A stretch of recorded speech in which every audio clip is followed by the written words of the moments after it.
কিন্তু 100% শিওর আমি শুনছি, কিন্তু আমাকে কেউ বলেনি। আমি জীবনে বাবা হইতে পারবো না। যেটা সর্বোচ্চ যে শাস্তিটা এটি আমি চাই, কারণ আমার জীবনটা একদম নষ্ট হয়ে গেছে।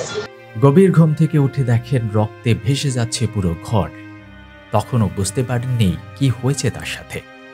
পেছনে ফিরে তাকাতেই দেখেন খণ্ডিত পুরুষাঙ্গ নিয়ে বসে আছেন স্ত্রী শিখা খান।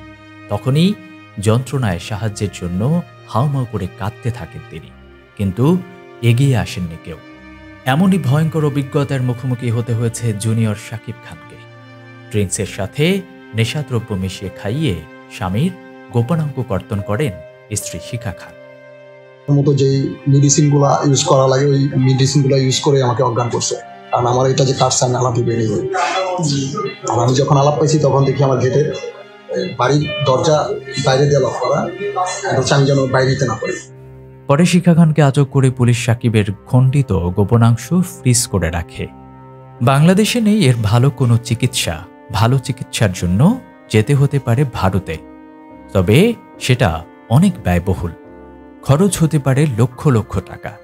তবে তার আগেই ডাক্তাররা দিলেন ভয়ঙ্কর তথ্য, আর কখনোই বাবা হতে পারবেন না জুনিয়র শাকিব।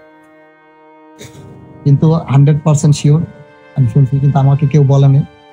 আমি জীবনে বাবা হইতে পারবো না। পূর্বেও গোপনাঙ্গ কর্তনের মতো বিষয় অনেক ঘটেছে বাংলাদেশে, কিন্তু কারোরই গোপনাঙ্গ প্রতিস্থাপন করা সম্ভব হয়নি বাংলাদেশে।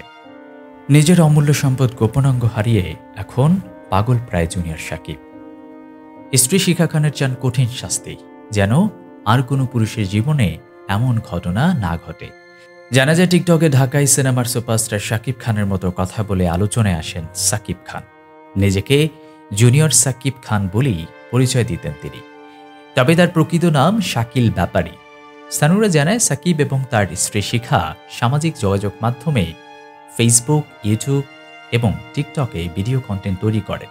তারা দুজনই নাকি নেশাগ্রস্ত থাকেন। প্রায় সবসময় তাদের দুজনের মধ্যে ঝগড়া এবং মারামারি হতো। কয়েকবার স্থানীয়রা তাদের মীমাংসাও করে দিয়েছেন। অবশেষে সেই ঝগড়ার রেশ তোড়ে গোপনাঙ্গ হারালেন জুনিয়র শাকিব।